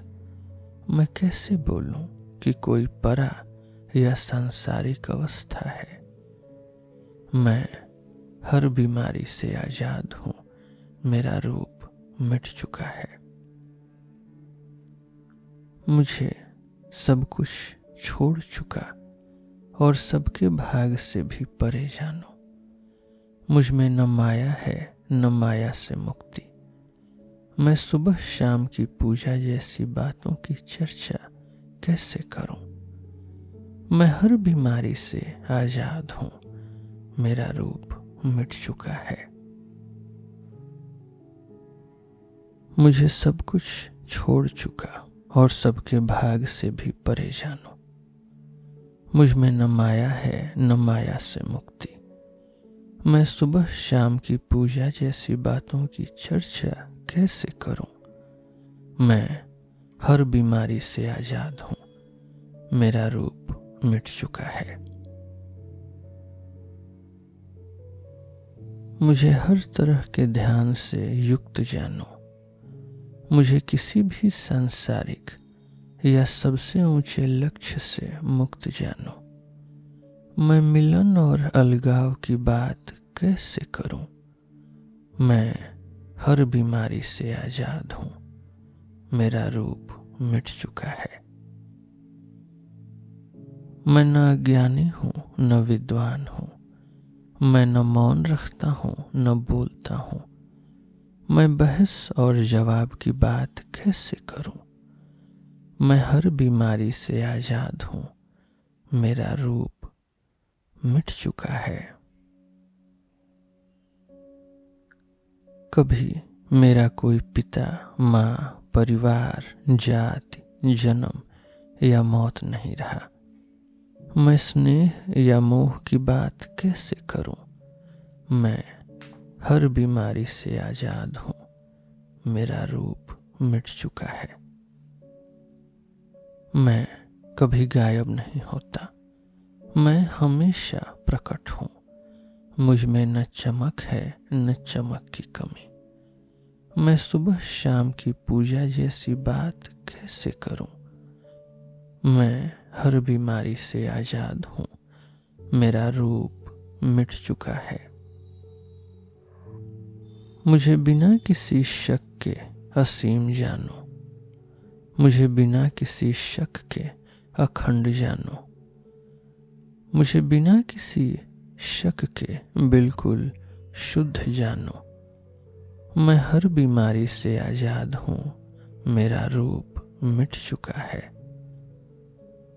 समझदार लोग सब ध्यान छोड़ देते हैं, सब अच्छे बुरे काम छोड़ देते हैं और त्याग का अमृत पीते हैं। मैं हर बीमारी से आजाद हूं, मेरा रूप मिट चुका है। जहां कुछ भी पता नहीं चलता, वहां कोई कविता भी नहीं होती।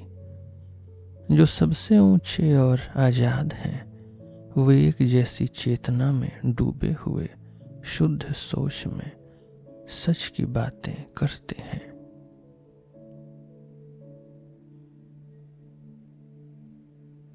ओम शब्द आकाश जैसा है, इसमें ऊंच नीच का कोई भेद नहीं है। ओम शब्द का वह असली अर्थ कैसे बताया जाए जो अनदेखे को भी खत्म कर देता है। श्रुतियां जैसे तत्, त्वम, असि यह साबित करती हैं कि तुम वही हो जो बिना किसी अतिरिक्त चीज के हर जगह एक जैसा है। तो फिर जब तुम सब जगह एक जैसे हो, अपने दिल में दुख क्यों रखते हो? अगर तुम सब जगह एक जैसे हो, ऊपर नीचे भीतर बाहर, यहाँ तक कि एकता का भी कोई भाव नहीं है, तो जब तुम सब जगह एक जैसे हो, अपने दिल में दुख क्यों रखते हो? यहाँ कोई नियम या आदेश का भेद नहीं है, न कोई कारण है न परिणाम। जो सब जगह एक जैसा है, वह शब्दों और शब्दों के समूह से परे है। तो जब तुम सब जगह एक जैसे हो, अपने दिल में दुख क्यों रखते हो? यहाँ न कोई ज्ञान है न ज्ञान, न कोई ध्यान की साधना है। यहाँ न जगह है न बिना जगह के होना। तो जब तुम सब जगह एक जैसे हो, अपने दिल में दुख क्यों रखते हो? यहाँ न कोई घड़ा है न कोई अलग शरीर या अलग शक्ति। यहाँ कारण और परिणाम का भी कोई फर्क नहीं है। तो जब तुम सब जगह एक जैसे हो, अपने दिल में दुख क्यों रखते हो? यहाँ बस एक ही आजादी है जो सब है और जिसमें कोई फर्क नहीं। यहाँ छोटा बड़ा गोल कोना जैसा कोई भेद नहीं। तो जब तुम सब जगह एक जैसे हो, अपने दिल में दुख क्यों रखते हो? यहाँ बस एक ही है जिसमें न शून्यता है न शून्यता, न शुद्धता है न शुद्धता, न पूरा है न हिस्सा। तो जब तुम सब जगह एक जैसे हो, अपने दिल में दुख क्यों रखते हो? यहाँ अलग और बिना फर्क जैसी कोई बात नहीं। यहाँ भीतर बाहर या उनके मिलन का भी कोई भेद नहीं है। यह हर जगह एक जैसा है, न दोस्त है न दुश्मन। तो जब तुम सब जगह एक जैसे हो, अपने दिल में दुख क्यों रखते हो? नहीं, इसका कोई शिष्य या बिना शिष्य का स्वभाव नहीं। यह जीव और निर्जीव के फर्क को नहीं मानता। यह बस एक ही आजादी है, सब कुछ बिना किसी फर्क के। तो जब तुम सब जगह एक जैसे हो, अपने दिल में दुख क्यों रखते हो? इसमें न कोई रूप है न बिना रूप के, न कोई भेद है न बिना भेद के, न कोई प्रकट होना है न बदलाव। तो जब तुम सब जगह एक जैसे हो, अपने दिल में दुख क्यों रखते हो? अच्छे बुरे गुणों के बंधन से यहाँ कोई बंधन नहीं है। मैं जन्म और मौत से जुड़ी क्रियाएं कैसे करूं? यहाँ सिर्फ वही बिल्कुल शुद्ध साफ अस्तित्व है जो सब जगह एक जैसा है। तो जब तुम सब जगह एक जैसे हो, अपने दिल में दुख क्यों रखते हो?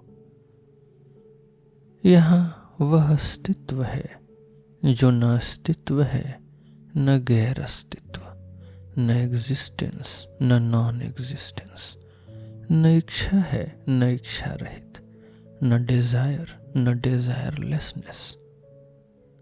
यहाँ सबसे ऊंची चेतना है, हाईएस्ट कॉन्शियसनेस, जो पूरी तरह आजादी जैसी है। तो जब तुम सब जगह एक जैसे हो, अपने दिल में दुख क्यों रखते हो? यहाँ वह सच है जो बाकी सब सच्चाइयों से अलग, बिना किसी मिलन या अलगाव के है, क्योंकि यह सब जगह एक जैसा है, हर चीज से परे है। तो जब तुम सब जगह एक जैसे हो, अपने दिल में दुख क्यों रखते हो? यहाँ सबसे ऊंचा है जिसमें न जोड़ है न अलगाव, न किसी घर झोपड़ी या खोल जैसा कुछ। यहाँ सबसे ऊंचा है जिसमें न ज्ञान है न अज्ञान। तो जब तुम सब जगह एक जैसे हो, अपने दिल में दुख क्यों रखते हो? बदलाव और बिना बदलाव, बताने लायक और न बताने लायक, ये सब झूठ है। अगर सच बस आत्मा में ही है, तो जब तुम सब जगह एक जैसे हो, अपने दिल में दुख क्यों रखते हो? यहाँ सच में वही चेतन अस्तित्व है, वही कॉन्शियस बीइंग है जो सब कुछ है। यही चेतन अस्तित्व सब कुछ समेटने वाला और अखंड है। यही चेतन अस्तित्व अकेला और कभी न बदलने वाला है। तो जब तुम सब जगह एक जैसे हो, अपने दिल में दुख क्यों रखते हो? जो एक जैसे में फर्क देखता है वही अज्ञान है। जो बिना शक में भी शक करता है वही अज्ञान है।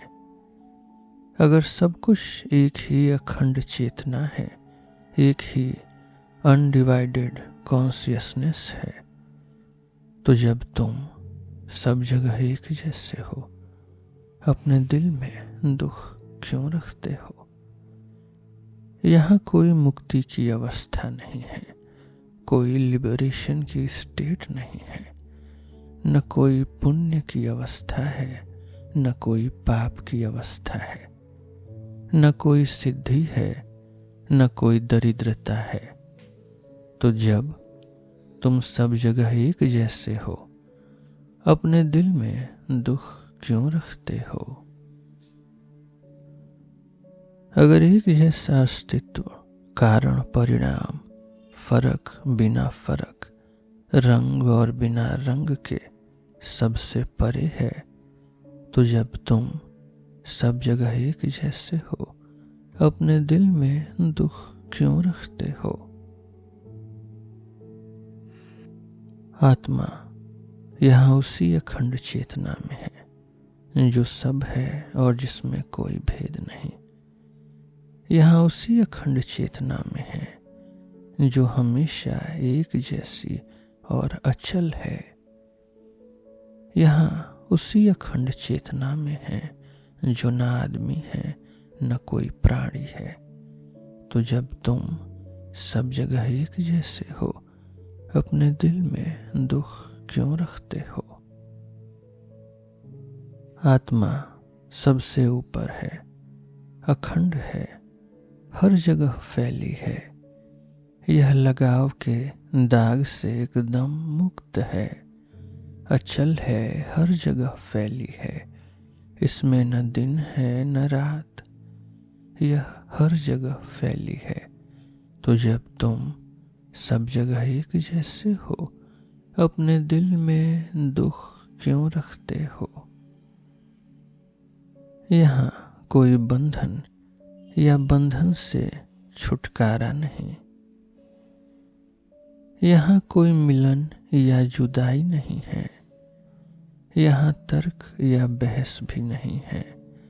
तो जब तुम सब जगह एक जैसे हो, अपने दिल में दुख क्यों रखते हो? यहाँ समय बिना समय, यहाँ तक कि अग्नि के कण का भी कोई अस्तित्व नहीं। लेकिन सबसे ऊंचे सच का इनकार नहीं है। तो जब तुम सब जगह एक जैसे हो, अपने दिल में दुख क्यों रखते हो?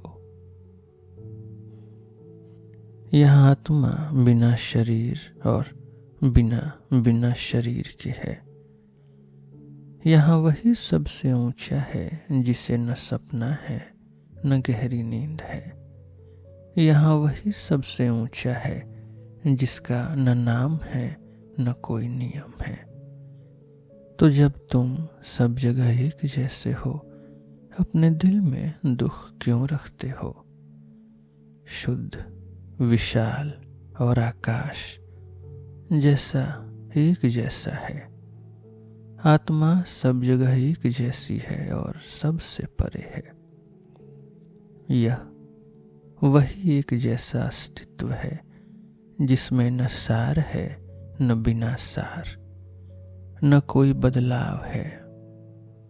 तो जब तुम सब जगह एक जैसे हो, अपने दिल में दुख क्यों रखते हो?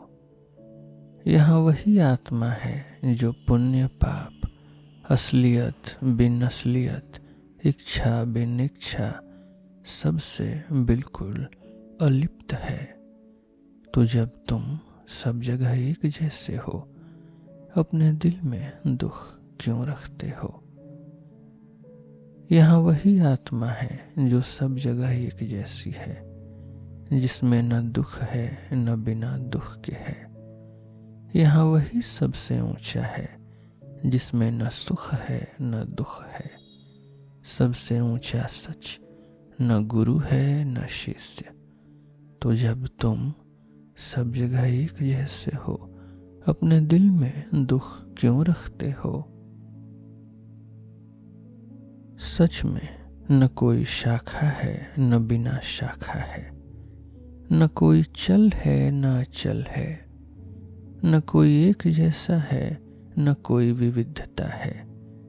आत्मा न तर्क है न बिना तर्क के है। तो जब तुम सब जगह एक जैसे हो, अपने दिल में दुख क्यों रखते हो।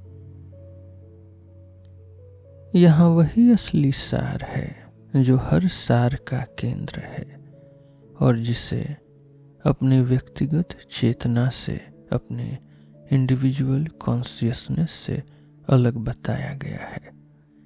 चीज़ों को देखने का जो साधन है वह झूठा है। तो जब तुम सब जगह एक जैसे हो, अपने दिल में दुख क्यों रखते हो। चूंकि वेदों ने कई बार कहा है कि ये सारा संसार जो आकाश वगैरह से बना है मृग तृष्णा जैसा है, और चूंकि आत्मा एक ही है, अखंड और सब में एक जैसी है, तो जब तुम सब जगह एक जैसे हो, अपने दिल में दुख क्यों रखते हो। जहाँ कुछ भी नहीं जाना जाता वहाँ कोई कविता नहीं होती। जो सबसे ऊंचे और आजाद हैं, शुद्ध सोच में एक जैसा चेतन में डूबे हुए हैं, सच की बातें करते हैं। तो जब तुम सब जगह एक जैसे हो, अपने दिल में दुख क्यों रखते हो। अगर आत्मा में न कोई सार है न बिना सार के है, अगर उसमें न शून्यता है न शून्यता है, अगर सिर्फ एक ही अखंड सब कुछ समेटने वाला परम सत्य है, तो कैसे कोई पहला या आखिरी हो सकता है। अगर आत्मा में फर्क और बिना फर्क दोनों का नकार है, अगर उसमें जानने वाला और जानने योग्य का भी नकार है, अगर सिर्फ एक ही अखंड सब कुछ समेटने वाला परम सत्य है, तो फिर तीसरा या चौथा कैसे हो सकता है। जो बोला गया और जो न बोला गया, ये दोनों ही सच नहीं है। जो जाना गया और जो न जाना गया, वो भी सच नहीं है। अगर सिर्फ एक ही अखंड परम सत्य है, तो चीजें, इंद्रियां, मन और बुद्धि कैसे हों। आकाश और हवा सच नहीं है, धरती और अग्नि सच नहीं है। अगर एक ही अखंड परम सत्य है, तो बादल और पानी कैसे हों। अगर आत्मा और कल्पवित संसार का नकार है, अगर उसमें कल्पवित देवताओं का भी नकार है, अगर सिर्फ एक ही अखंड परम सत्य है, तो अच्छे बुरे की सोच कैसे हो सकती है।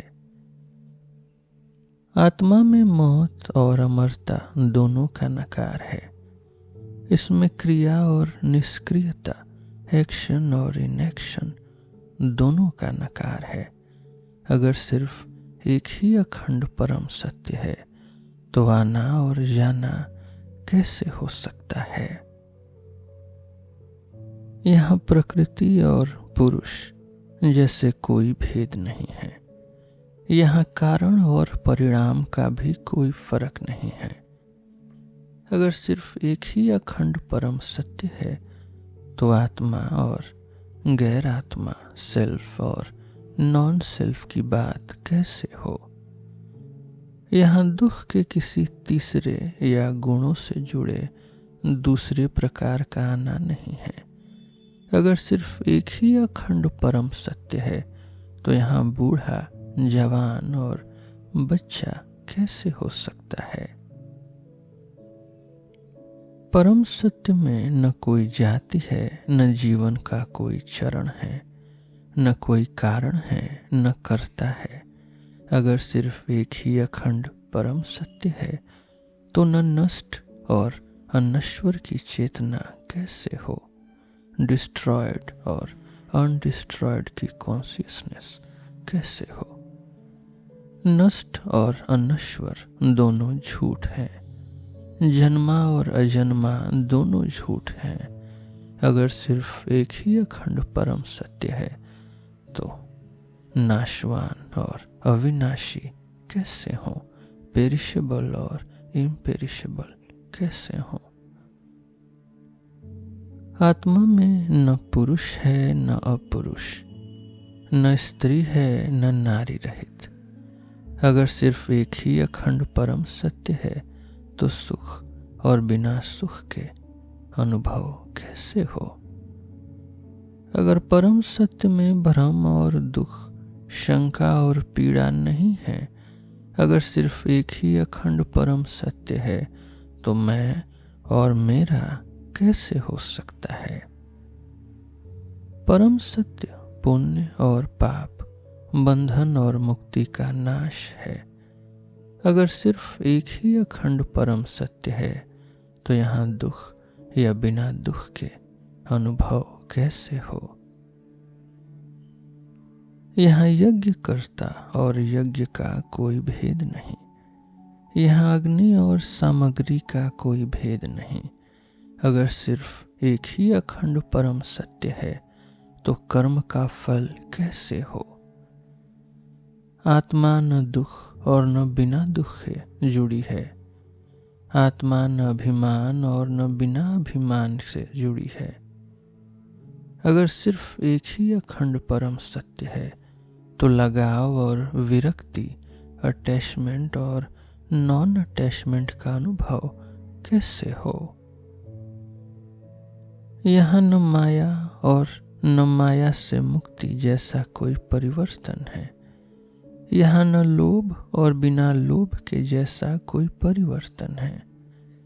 अगर सिर्फ एक ही अखंड परम सत्य है तो विवेक और बिना विवेक के अनुभव कैसे हो। यहाँ कभी तुम और मैं नहीं है। परिवार और जाति का भेद भी झूठा है। मैं सच में वही परम सत्य और सबसे ऊंचा सच हूँ। ऐसे में मैं प्रणाम कैसे करूं। आत्मा वह है जिसमें गुरु और शिष्य का फर्क मिट जाता है, जहाँ शिक्षा की सोच भी गायब हो जाती है। मैं सच में वही परम सत्य और सबसे ऊंचा सच हूँ। ऐसे में मैं प्रणाम कैसे करूं। यहाँ शरीरों का कोई काल्पनिक भेद नहीं, यहाँ दुनियाओं का कोई काल्पनिक भेद नहीं। मैं सच में वही परम सत्य और सबसे ऊंचा सच हूँ। ऐसे में मैं प्रणाम कैसे करूं। आत्मा न कभी वासना से जुड़ी है, न कभी उससे रहित है। वो एकदम साफ, अचल और शुद्ध है। मैं सच में वही परम सत्य और सबसे ऊंचा सच हूँ। ऐसे में मैं प्रणाम कैसे करूं। यहाँ न शरीर और न बिना शरीर के कोई भेद है, न ही यह सच है कि कोई झूठा कर्म है। मैं सच में वही परम सत्य और सबसे ऊंचा सच हूँ। ऐसे में मैं प्रणाम कैसे करूं। जहाँ कुछ भी नहीं जाना जाता वहाँ कोई कविता नहीं होती। जो सबसे ऊंचा है, शुद्ध सोच में, एक ऐसी चेतना में डूबा रहता है, वही सच की बातें करता है।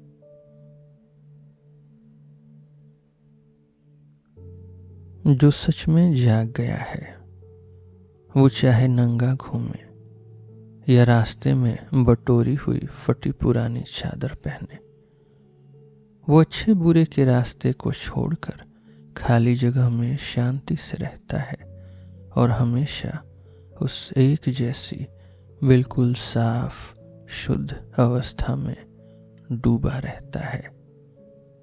जागा हुआ इंसान उसी को चाहता है जिसमें न कोई निशान है न बिना निशान के। वो बहुत समझदार है।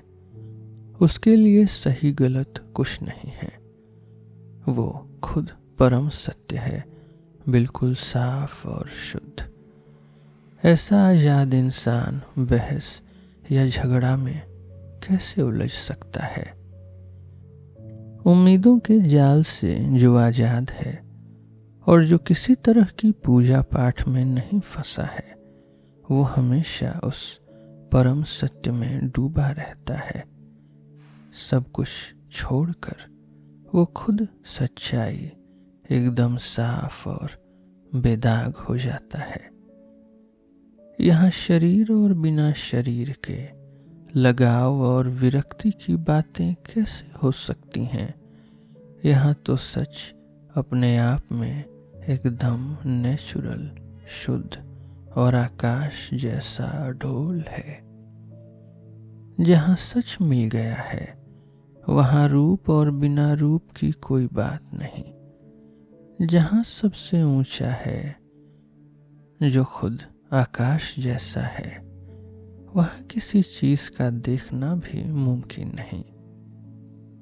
सबसे ऊंची आत्मा एकदम अखंड है, आकाश जैसी है। वो सच है, साफ और बेदाग है। तो वहाँ कोई फर्क बिना फर्क, बंधन, मुक्ति, परिवर्तन या बंटवारा नहीं हो सकता। यहाँ सिर्फ वही परम सत्य है जो एकदम अखंड है, सब कुछ है। यहाँ न मिलना है, न बिछड़ना, न अभिमान। अगर यहाँ सिर्फ वही परम, वही अखंड और सब कुछ है, तो यहाँ न कुछ होना है, न होना। यहाँ वही परम सत्य है जो एकदम अखंड, शुद्ध, बेदाग और सब कुछ है, आकाश जैसी शक्ल में। तो यहाँ जुड़ाव या अलगाव कैसे हो सकता है? जागा हुआ इंसान ऐसा योगी है जिसमें न योग है न बिना योग के। वो ऐसा भोगी है जिसे न भोग है न बिना भोग के।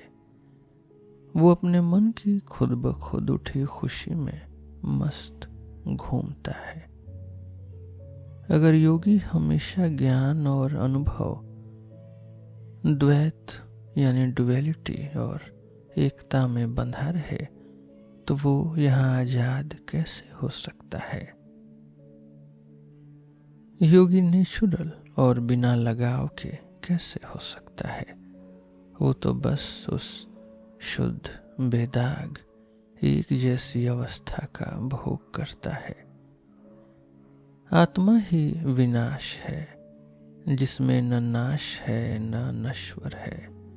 आत्मा वही शुभ पल है जिसमें न शुभ न अशुभ है। तो यहाँ कुछ होना या न होना कैसे हो सकता है? सच जो एक जैसा है, जो आकाश जैसा है,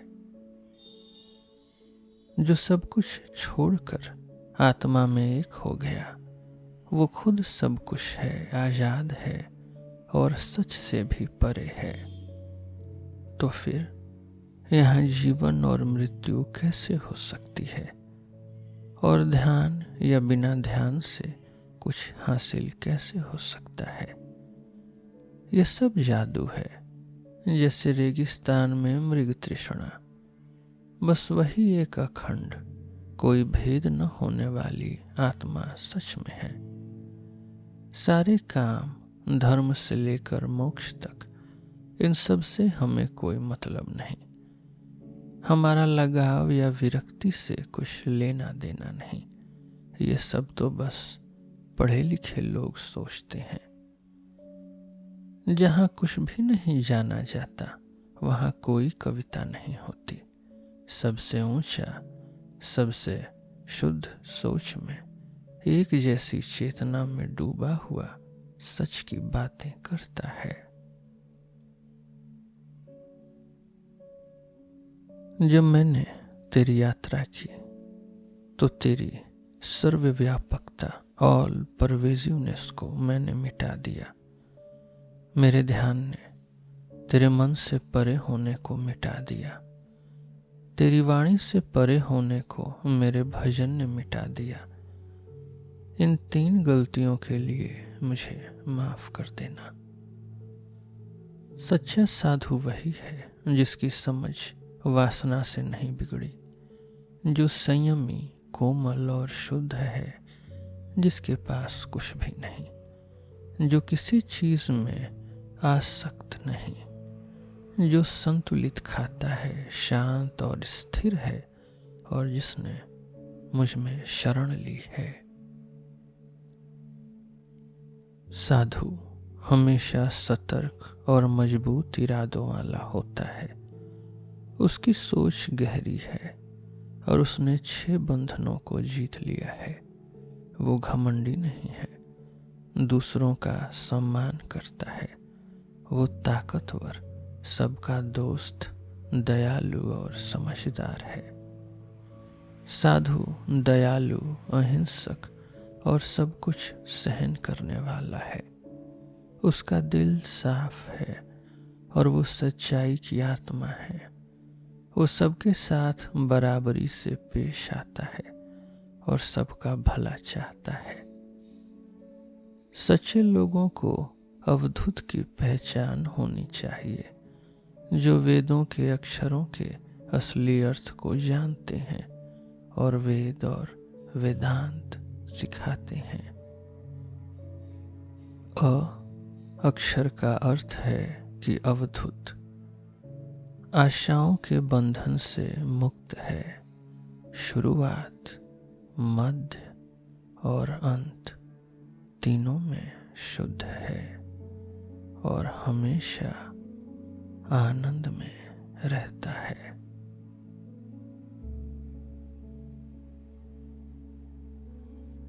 वह अक्षर उस इंसान का संकेत है जिसने अपनी सारी इच्छाएं छोड़ दी हैं, जिसकी बात हमेशा अच्छी और साफ होती है और जो हमेशा इसी पल में रहता है।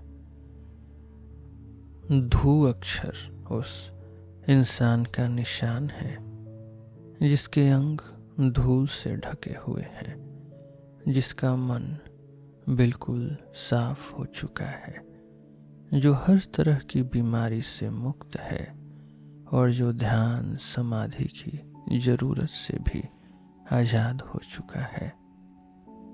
त अक्षर उस इंसान की पहचान है जिसने सत्य की सोच को स्थिर बना लिया है, जो हर तरह के विचारों और मेहनत से मुक्त है और जो अज्ञान और अहंकार से पूरी तरह आजाद है।